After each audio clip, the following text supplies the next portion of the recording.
Hey guys, so this week I want to talk to you about breaking up with the number on the scale. So, kind of like trying to rid of that emotional connection that we have with a certain number that we see on the scale when it comes to our weight loss goals. So, for a couple reasons, I'm not just telling you just stay off the scale, okay? You guys know I always dig deeper than that, okay? So, first big reason, okay? And I want to bring in real life events, so my own experience to kind of like give you guys a visual of what I'm talking about with when I say like sometimes you're going to be more successful or feel better or feel more tight and toned at a certain weight that might be higher than you think you should necessarily be. So you guys know that I did bodybuilding competitions for a while. I did it on and off for probably about 6 years.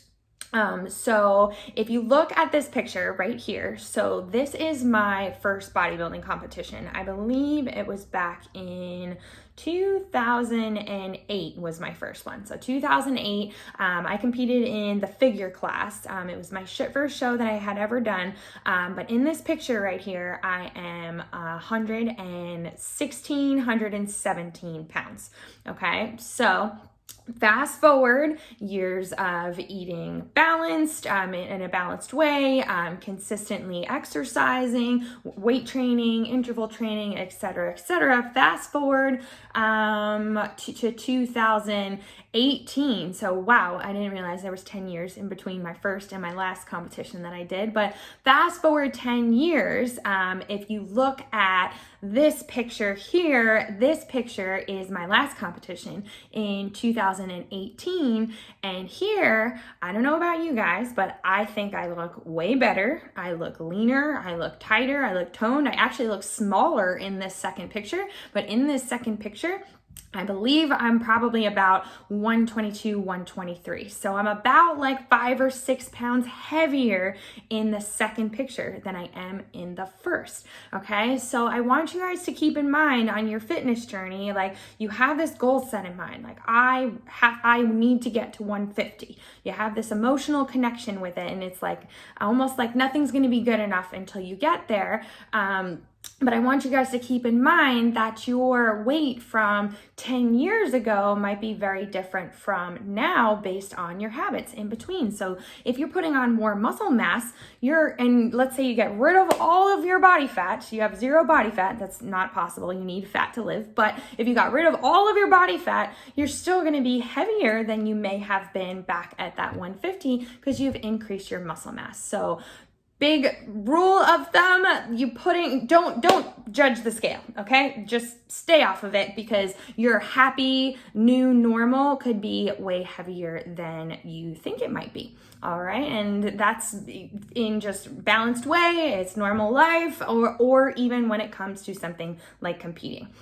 And the second thing that I want you guys to recognize is that your bodies are going to be different as we get older. A lot of us maybe have had children, and your body changes. So despite like any amount of efforts, it's possible that your new happy is going to look a little bit differently on the scale now than it maybe did 10 years ago pre-children. Okay, and a lot of that, like we just talked about, does have to do with your exercise regimen. Like you're putting on more muscle mass and your hips changed a little bit and those thighs changed a little bit when you had those kids, and now your feel good weight might be very different from what your feel good weight was prior to having children or having a massive surgery or something like that.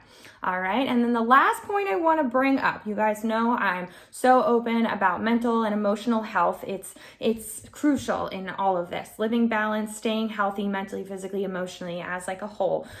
So another thing I do notice a pattern is that some of us have an emotional connection to a weight on the scale, not necessarily because of how small they maybe were or how tight and toned they were at that time, but sometimes there's an emotional connection to a happier time. So it's not necessarily how much you weighed at that point in your life, but maybe it was just a really happy time where you were getting married and going on honeymoons and vacationing, and you got a promotion at your job. Like exciting, happy things might have been happening during a time period and you were a certain weight. And sometimes we can think back to that happy time and think that we could be that happy again if we get to that number on the scale.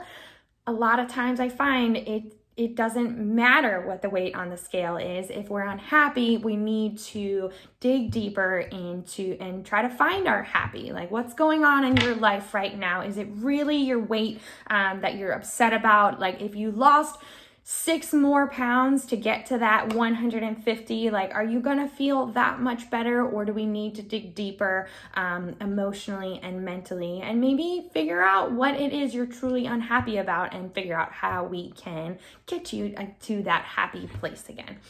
All right, so break up with your scale. Just stay off of it. Don't obsess about it. Keep in mind that you're working out consistently. Your muscle mass is increasing. So even though you might be dropping some weight, you're still going to have that muscle mass on us, hopefully. So your new happy weight, happy feel good weight might be way higher than you think it is. And just remember, try not to chase a number on the scale to find happiness, to find your feel good feeling. Try to dig deep within yourself and find that no matter what weight you are, okay? All right, guys, everybody enjoy your week. Have a balanced one. Make sure you try to get your 30-minute workouts in this week. Reach out to me if you have any questions. Direct message, Facebook Messenger, email. I'm here. See you guys later.